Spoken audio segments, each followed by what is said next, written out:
Hi friends, पहा application of डेरिव्हेटिव्हमध्ये आपण exercise 2.4 start केलेली आहे. त्यामध्ये क्वेश्चन नंबर 21 पासून जे राहिलेले क्वेश्चन्स आहेत 21, 22, 23 आणि 24 हे आपण आज काय करणार आहोत घेणार आहोत. तर पहा क्वेश्चन नंबर 21 जो आहे, show that the height of the close right circular cylinder of a given value and least surface area is equal to its diameter. म्हणजे ह्या क्वेश्चन मध्ये आपल्याला काय शोधायला करायचं आहे, the height of the right circular cylinder is equal to diameter of that right circular cylinder. Okay, त्याच्यासाठी value घेऊन सरफेस एरिया मध्ये आपल्याला ते काय करायचं आहे, प्रूव्ह करून दाखवायचं. तर पहा मग आता राईट सर्क्युलर सिलेंडर जो आहे तो क्लोज सिलेंडर आहे. ओके, सो त्याची डायग्राम कशा पद्धतीने असेल पहा. Suppose this is your close right circular cylinder.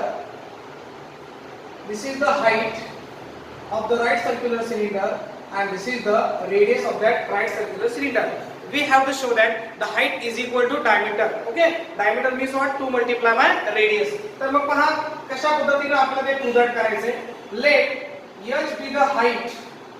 Let h be the height and r be the radius. R be the radius of right circular cylinder of right circular cylinder. Okay, त्या right circular cylinder साठी त्याची height आपण h घेतली and radius is equal to r. But we know that the value of a right circular cylinder is equal to pi r square h. This is the formula to calculate the volume of right circular cylinder. Right circular सिलेंडरचा volume काढण्याचा हा formula आहे, volume is equal to pi R square H. But पहा मित्रांनो, surface area जो घ्यायचा आहे आपल्याला तो आपल्याला लिस्ट म्हणजे मिनिमम घ्यायचा आहे. तर मिनिमम साठी त्या व्हॅल्यूज काय असतील एच आणि आर च्या ते आपल्याला शोधण्यात मध्ये दाखवायचे आहे. तर त्यासाठी सरफेस एरिया हा रेडियस किंवा हाईट मध्ये डिफरन्शिएशन करण्यासाठी कुठली तरी एक व्हॅल्यू आपण काढून घेत असतो. त्याच्यासाठी आपण काय करूया, ही व्हॅल्यू एच मध्ये काढून घेऊया. So we get v upon pi R square जो मल्टिप्लाय होता तो इकडे आल्यावर डिवाइड होईल. Means we get v upon pi r square is equal to h. Suppose this is the equation number first. आपण याला इक्वेशन काय देऊया, फर्स्ट इक्वेशन नाव देऊया. After that surface area of means total surface area of cylinder, याला आपण total surface area म्हणूया, is equal to total surface area म्हणजे काय, area of the base, area of the top and curve surface area या सर्वांची addition असेल त्याला झाला टोटल सरफेस एरिया. मग area of the base of the right circular cylinder is circular and also top is circular. So area of circle plus area of circle is the pi R square आणि मग बेसचा area आणि टॉपचा area दोन सर्कलचे area झाले म्हणून त्याचा area झाला 2 pi R square. Okay, आणि प्लस त्याच्यामध्ये curve surface area of the cylinder. We know that the formula curve surface area of the cylinder is the 2 pi R multiplied by h. Okay, हा त्याचा झाला formula. मग पहा मित्रांनो काय करायचंय, आता ही रेडियस आहे, इथं पण रेडियस आहे, इथं हाईट आहे. Differentiate with respect to h किंवा हाईट. आपण काय h किंवा रेडियस, तर आपण रेडियसला डिफरन्शिएट करूया. त्याच्यासाठी h ची व्हॅल्यू जी आहे ती आपल्याला याच्यामध्ये पुट अप करावं लागेल. सो वी गेट सरफेस एरियाला फक्त आपण काय म्हणूया, a कन्सिडर करूया. We get 2 pi R square plus 2 pi R multiplied by the h and h is the v upon pi r square from equation number first. याला आपण काय म्हटलं, फ्रॉम इक्वेशन नंबर फर्स्ट. मग पहा काय होतं, पाय पाय गेट कॅन्सल, हा सिंगल आर डबल आर मधला एक आर कॅन्सल होईल. काय शिल्लक राहील, area is equal to 2 pi R square plus 2v upon r. हा त्यामध्ये फक्त शिल्लक राहिला. Let differentiate with respect to r. याला आपण डिफरन्शिएट करूया. Now differentiate with respect to r we get एरियाचा differentiation with respect to r काय असतं, dA upon dr means derivative of area with respect to radius means r is equal to 2 pi. हा constant number आहे, so take it common. याला common घेतला multiplied by r square चा derivative by using the formula of x raise to l. n multiplied by x raise to l minus 1 मीन्स 2 multiplied by r to the power 2 minus 1 म्हणजे 1. म्हणजे फक्त त्या ठिकाणी आपण 2r घेतो. After that 2v is the constant number. हा constant आहे, सो ते कॉमन घेतला multiplied by derivative of r with respect to r. आता जो 1 अपॉन r होता मित्रांनो, त्याला जर वरती घेतलं तर काय झालं, r टू द पॉवर -1. तो डिनोमिनेटरला r to the power positive 1 आहे. त्याला जर न्यूमरेटरला घेतला एक्सप्रेस टू च्या फॉर्म्युल्यामध्ये कन्वर्ट करून तर त्याचा इंडेक्स -1 होईल. त्याचं डिफरन्शिएशन काय आहे ते समजावून घेऊया. So again dA upon dr is equal to 2 to the 4 multiplied by pi multiplied by r, that is the 4 pi r plus 2v multiplied by the derivative of r to the power -1, that is the -1 multiplied by r to the power -1 -2 कारण काय करतो आपण जो index आहे त्याच्यामधून -1 करतो. So -1 already आहे, त्यात अजून -1 घेतलं, minus minus plus, that is the 1 plus 1 that is the 2 and sign of the biggest number means it get the -2. मग याचा काय तयार करता येईल आपल्याला dA upon dr is equal to 4 pi r plus minus 2v upon हा r to the power -2 आहे न्यूमरेटरला, त्याला जर डिनोमिनेटरला नेलं तर त्याचा पॉझिटिव्ह होईल. So r to the power 2 this is the your first derivative. हा मित्रांनो त्याचा फर्स्ट डेरिव्हेटिव्ह आला. फर्स्ट डेरिव्हेटिव्ह आल्यानंतर मॅक्सिमम आणि मिनिमम व्हॅल्यू फाइंड आउट करताना म्हणजे मॅक्सिमम आणि मिनिमम या टॉपिक मध्ये आपण त्याला कन्सिडर 0 करतो. So let that your first derivative that is the dA upon dr is equal to 0 and by comparing these two equations हे दोन इक्वेशन्स कंपेअर केल्यानंतर काय मिळेल तुम्हाला पहा बरं. 4 pi r minus 2v upon r square is equal to 0.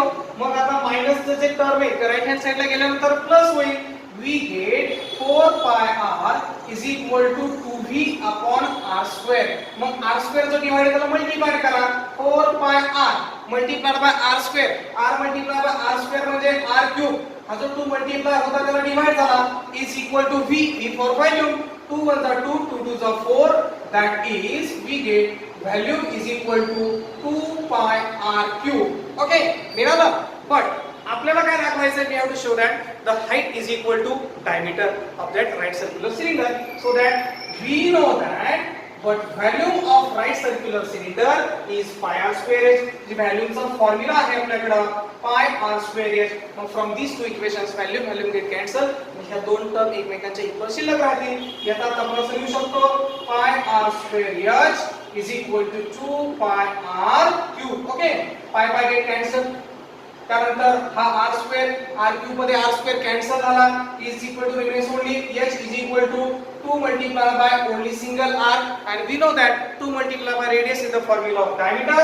So height is equal to diameter means hence proved. या पद्धतीने तुम्हाला काय करायचं मित्रांनो हे प्रूव्ह करायचं. समजले सर्वांना.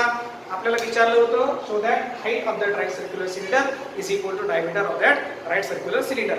या पद्धतीने काय करायचं मला तुम्ही शो दॅट करायचं. ओके, बस स्क्रीनशॉट करून घ्यायचा आहे. त्याच्यानंतर आपण त्याचा नेक्स्ट क्वेश्चन पाहणार आहोत मित्रांनो. याचा पुढचा प्रश्न काय आहे तो पहा. ओके, पहा ना, हा झाला 21वा प्रश्न. त्यानंतर क्वेश्चन नंबर 22. क्वेश्चन नंबर 22 काय दिलाय तो एकदा समजावून. What is the question number 22?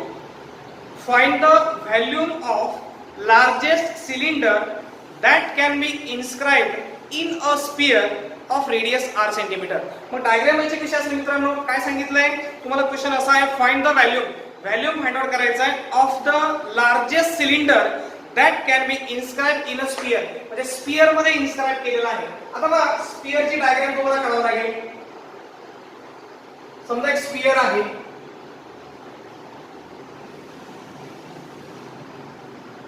त्याच्यामध्ये इन्स्क्राइब केलेला सिलेंडर आहे. Okay, a cylinder is inscribe in the sphere but largest value म्हणजे लार्जेस्ट आला पाहिजे. आता याच्यामध्ये किती सिलेंडर काढता येईल तुम्हाला. असं मोठा पण काढता येईल, याचा छोटा इकडे पण काढता येईल, बरोबर नाही. इकडे काढून दाखवतो.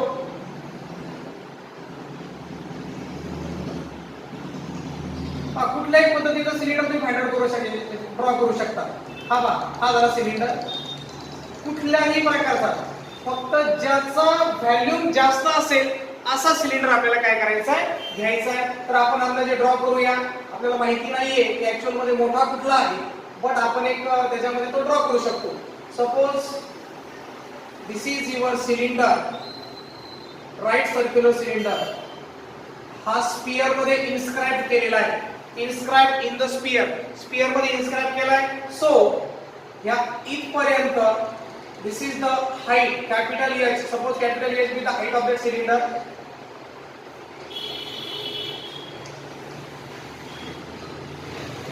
हाईट ही आपण आउटर पार्टला किंवा इनर पार्टला सुद्धा दाखवू शकतो. ही कॅपिटल एचच आहे. Suppose this is the centre of the sphere. स्फियरचं सेंटर आहे. And suppose this is the radius of that sphere. Small r is the radius of that sphere. आता हा त्यांनी काय म्हटलंय, लार्जेस्ट व्हॅल्यू फाइंड आउट करायचं ना, त्यासाठी आपण त्याला कॅपिटल आर म्हणूया. आणि ही व्हॅल्यू कोणाची असेल मित्रांनो, दिस इज द व्हॅल्यू. पहा टोटल व्हॅल्यू हाईट आहे त्याच्या बरोबर हाफ असेल. So it is the capital H by 2 means it is the half of that height. हाईटचा हाफ असेल म्हणजे एच बाय 2. तर मग पहा काय करायचं, लार्जेस्ट व्हॅल्यूम फाइंड आउट करायचं आहे.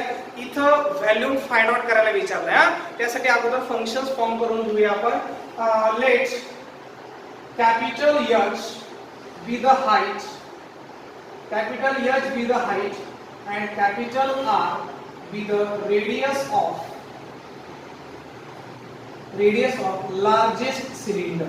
त्यामध्ये जो सिलेंडर आहे, आता जे डायग्राम काढून दाखवली होती त्यामध्ये भरपूर आपण सिलेंडर्स ड्रॉ केले होते. त्यातलं लार्जेस्ट सिलेंडर हा आहे. थोडक्यात त्याला आपण एच हाईट म्हटलं आणि आर विथ द रेडियस. मग पहा मित्रांनो, याच्यामध्ये जर पाहिलं नाव देऊया. O is the centre. Suppose this is the point A and this is the point B. Okay, हा हाईट जर असेल तर ऑलवेज परपेंडिक्युलर. हाईट ही नेहमी परपेंडिक्युलर असेल. तर त्यामध्ये काय करूया, इन ट्रायंगल कुठला O A B, angle O A B is equal to 90 degree. Okay, तो 90 डिग्रीचा अँगल असेल. So this is the right angle triangle and in right angle triangle we can take the Pythagoras theorem. तर Pythagoras theorem मध्ये काही लिहू शकता, hypotenuse square. Hypotenuse कुठला मित्रांनो, small r. Small r is the radius of that sphere. Okay, तो स्फियरच्या रेडियसचा स्क्वेअर झाला. Hypo square is equal to side one square plus side two square और base square plus height square. मग कुठला पण घ्या. मग हा जो आर आहे किंवा एच बाय 2 कुठला एक घेतला तरी चालेल. समजा आपण घेऊया H by 2, he G side आहे जी ओ ए घेतोय. सो एच बाय 2 त्याचा काय असेल, स्क्वेअर असेल ना, ओ ए स्क्वेअर. ओ ए ची व्हॅल्यू काय, H by 2 and plus AB square. AB is the capital R, so it is the capital R square. This is known as the Pythagoras theorem. याला Pythagoras theorem म्हणूया. मग आता परत एकदा पहा, आपल्याला त्याचा व्हॅल्यूम घ्यायचा आहे. व्हॅल्यूमचा फॉर्म्युला काय असतो सिलेंडरचा, पाय आर स्क्वेअर एच. पुन्हा मग कुठल्या तरी एक डिफरन्शिएट विथ रिस्पेक्ट टू घ्यावं लागतं, आर किंवा एच. मग आपल्याला काय करूया, आपण हे आर मध्ये व्हॅल्यू काढून घेऊया. काय मिळतो आता, बरं अगोदर असं लिहूया, R square is equal to square करा, एच चा स्क्वेअर काय झाला, H square divided by 2 square is the plus 4 and plus R square. जर आर स्क्वेअर ची व्हॅल्यू काढायची असेल तर हा जो प्लस पार्ट आहे त्याला एकदा मायनस करा. That is R square minus h square by 4 is equal to capital R square. Suppose this is the equation number first. याला इक्वेशन आपण फर्स्ट लेट करून ठेवूया. त्यानंतर मग नाव volume of cylinder. Volume of cylinder is equal to what, formula काय, pi R square H. R capital घ्या आणि एच कॅपिटल घ्या, कारण आपण ते कॅपिटल मध्ये घेतलेलं आहे. मग व्हॉल्यूम साठी आपण फक्त व्ही म्हणतो. V is equal to pi R square multiply by H. इथं आर स्क्वेअर ची व्हॅल्यू पाहिजे कारण आपल्याकडे काय ती कुठं करूया, इथं काय आहे, small R square minus capital H square upon 4 multiplied by H. It is the from equation number first. या फर्स्ट इक्वेशन वरून आपण ते लिहिलंय. मग काय करा माहितीये का, आता या पायनं दोघांना आतमध्ये मल्टिप्लाय करा आणि एच सुद्धा आहे, हा पण दोघांच्या आतमध्ये मल्टिप्लाय होईल. पाय मल्टिप्लाय बाय एच अगोदर लिहिलं तरी चालेल ना, no problem. So we get volume is equal to pi R square H. काय मिळालं पहिलं, pi small R square capital H minus minus symbol आहे मध्ये, pi multiply by H into H square that is the H cube. Pi H cube divided by 4. Okay, हा मिळाला तुमचा value. मग तो फाइंड आउट करायचा आपल्याला, त्याच्यासाठी त्याला डिफरन्शिएट करावं लागेल. आता differentiate with respect to capital H मित्रांनो. So differentiate with respect to capital H we get dv upon dh is equal to, आता पाय आर स्क्वेअर हे कॉन्स्टंट टर्म आहे, ते कॉमन येतील. So pi R square get common and the derivative of h with respect to h आहे. So it get 1, त्याचा derivative 1 असेल. त्यानंतर minus again पाय बाय 4 हा constant multiply by h cube चा derivative according to the x raise to n formula, n multiply by x raise to n minus 1. So we get 3 multiply by h to the power 3 minus 1 and 3 minus 1 is equal to 2. ठीक आहे. त्यानंतर मग काय झालं, dv upon dh is equal to pi R square multiply by 1 म्हणजे get multiplication minus 3 pi by 4 into H square. This is your dv by dt. हा sorry dv by dh आहे first derivative आल्यानंतर value find out करण्यासाठी for the extreme values we put that first derivative is equal to 0. So let dv upon dh is equal to 0. याला consider 0 करूया. मग from this to equations ह्या दोन equation वरून काय मिळेल पहा आपल्याला. पाय R square minus 3 pi h square upon 4 is equal to 0. According this to equations या दोन इक्वेशन्स वरून मिळालं. हा मायनस वाला टर्म तिकडे ना पॉझिटिव्ह होईल. Pi R square is equal to 3 pi h square divided by 4. Okay, आता काय करा पाय पाय गेट कॅन्सल. ठीक आहे, आपण व्हॅल्यू कशाची काढून घेऊया हाईट मध्ये काढून घेऊया. कशामध्ये हाईट मध्ये. सो तुम्हाला काय मिळेल बरोबर 4 इकडे आणा 4r स्क्वेअर हा जो 3 मल्टिप्लाय होतो तो डिवाइड झाला is equal to capital H square that is h is equal to h म्हणजे height of that cylinder by taking square root of both sides. we get square root of 4 is the 2, square root of r square is the r and square root of the 3 is the root 3. suppose this is the equation number. आपण first म्हटलं second म्हटलंय का नाही, याला equation second म्हणूया. This is the equation number second means the value of h. ते plus minus असतं पण मित्रांनो हाईट आहे, height never be negative. So only consider positive 2r upon under root 3. This is the height of the right circular cylinder. Okay, तर right circular सिलेंडरची काय आली आहे हाईट आली आहे. आता काय करायचं आपल्याला हाईट आली आहे तर त्यासाठी तुम्हाला व्हॅल्यू फाइंड आउट करायचा होता. व्हॅल्यू साठी आपण तो लिस्ट और मॅक्झिमम जो काय आहे त्याच्यासाठी आपल्याला सेकंड डेरिव्हेटिव्ह त्यासाठी घ्यावा लागतो. वाटलंच तर हा जो फर्स्ट डेरिव्हेटिव्ह आहे याला सेकंड म्हणा आणि याला इक्वेशन थर्ड म्हणा. नाउ फ्रॉम सेकंड आणि त्याच्यानंतर मग व्हॅल्यू फाइंड आउट करूया. मग सेकंड मध्ये काय पाहतो dv upon dh is equal to pi r square minus 3 pi h square divided by 4. याला डिफरन्शिएट करा बरं परत एकदा. Differentiate with respect to h. Differentiate with respect to h घेऊ काय मिळेल तुम्हाला d square v upon dh square is equal to pi r square हा कॉन्स्टंट आहे त्याचा derivative 0 minus 3 pi by 4 multiply by h square चा derivative 2 multiply by h. So 2 1 जा 2 2 2 जा 4 that is d square v upon dh square is equal to minus 3 pi h upon 2.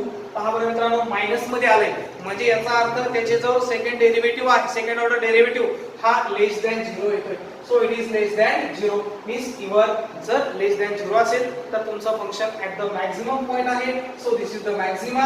जर maxima असेल तर त्याला तो लार्जेस्ट व्हॅल्यू असेल. मग लार्जेस्ट व्हॅल्यू h च्या कुठल्या व्हॅल्यूला आहे ते आपण व्हॅल्यू फाइंड आउट केले. मग व्हॅल्यू पण फाइंड आउट करायचं आपल्याला. So volume of cylinder is equal to volume of cylinder पहा बरं फॉर्म्युला आपण कुठं लिहिलेला होता. व्हॅल्यूम ऑफ सिलेंडर आतमध्ये मल्टिप्लिकेशन केलं. डिफरन्शिएशनच्या अगोदर जो फॉर्म्युला आहे याच्यामध्ये व्हॅल्यू पुट अप करा. कॅपिटल H म्हणजे हाईट ऑफ दॅट सिलेंडर. मग काय मिळेल पहा value is equal to pi r square h minus pi h cube upon 4 v is equal to equation number 3 ची व्हॅल्यू पुट अप करा. काय मिळेल pi r square multiply by h म्हणजे 2r upon under root 3 minus pi upon 4 आणि h cube. आता h cube मध्ये h ची value काय 2r अपॉन अंडर रूट 3. प्रत्येकाचा क्यूब करा. 2 चा क्यूब किती आहे मित्रांनो 8. Cube of 2 is the 8. r चा क्यूब काय आला r cube and divided by under root 3. under root 3 चा क्यूब काय असतो 3 under root 3. क्यूब असेल तर तो सेम नंबर रूट मध्ये आणि एकदा बाहेर घ्या फक्त 3 टाइम्स मल्टिप्लिकेशन आहे. किती टाइम्स 3 टाइम्स. मग पहा 4 1 जा 4 4 2 जा 8 that is value is equal to काय मिळालं पाय r square multiply bye r हा जो आहे तो 2 म्हणजे 2 पाय r square into r that is the r cube upon under root 3 minus इथं 2 पाय. ओके, सो 2 मल्टिप्लाय बाय पाय that is the 2 पाय r क्यूब आहे त्याला divided by 3 under root 3. Okay, तर मग पहा याच्यामध्ये 2 पाय r क्यूब हा जो तुमचा जो शिल्लक राहिलेला होता याची व्हॅल्यू आपण त्याच्यामध्ये पुट अप केली होती. मग हे सोडवताना इथं फक्त 3 आहे इथं 3. ओके, तर मग काय करा हे कॉमन घेऊया आपण टर्म. कॉमन काय टर्म होते मित्रांनो पहा बरं. 2 pi get common, r cube get common. r cube पण काय होतंय कॉमन मिळतोय. 4 दुने 8. ठीक आहे. त्याच्यानंतर मग काय करायचं आपल्याला. कॉमन घेतल्यानंतर आतमध्ये काय शिल्लक राहतं 1/√3. त्यानंतर मायनस इथे वरती काय शिल्लक आहे 2 पाय क्यूब काय केलं आपण कॉमन घेतलं. कारण इथं जो होता h ची व्हॅल्यू होती 2r. Okay. So 2r upon √3. मग तो कॉमन घेतल्यानंतर काय शिल्लक राहील आतमध्ये इथं फक्त 2 पाय r मध्ये 1/3 अपॉन √3. ठीक आहे. त्यानंतर मग पहा नेक्स्ट मध्ये पहा काय त्यामध्ये मग आता v = 2 पाय r cube into the bracket. जर याचा बेस कॉमन करायचा असेल ना तर इथं √3 आणि इथं 3√3 आहे. म्हणजे we have to multiply this term by the 3. याला 3 ने जर मल्टिप्लाय केलं तर दोघांचा बेस इक्वल होईल, कॉमन होईल. इथं 3 नव्हता फक्त 3 यांना मल्टिप्लाय केलं. खाली ज्या नंबरने मल्टिप्लाय केलं वरती त्या नंबरने मल्टिप्लाय करावं लागतं. सो वी गेट 3 * 3 मायनस वरती तशाच्या तसा म्हणजे 1. काय केलं करायला आपण एलसीएम घेतला मित्रांनो. इथं 3√3 होता, इथं 3 आणण्यासाठी 3 ने मल्टिप्लाय करावं लागलं. मग इथं जर 3 ने मल्टिप्लाय केलं तर न्यूमरेटरला सुद्धा मल्टिप्लाय करावं लागेल. सो 3 * 3 आणि -1 तशाच्या तसा. सो वी गेट व्हॅल्यू = 2 पाय r cube into the bracket 3 - 1 is 2 upon 3√3. So we get multiplication value is equal to 2 to the 4 pi r cube upon 3√3. Okay, this is your value and the unit is CUCM म्हणजे cubic centimeter. आता यामध्ये जर centimetre दिला असेल तर centimetre घ्यायचं, जर centimetre दिलं नसेल तर क्यूबिक युनिट्स असं लिहिलं तरी चालेल फक्त. Okay. So this is your largest value of the cylinder. हा तुमचा सिलेंडरचा लार्जेस्ट व्हॅल्यू त्या ठिकाणी असेल. ओके. समजलं मित्रांनो इथपर्यंत. यानंतरचा जो बाकीचा पार्ट आहे तो आपण नंतर बघूया. ठीक आहे.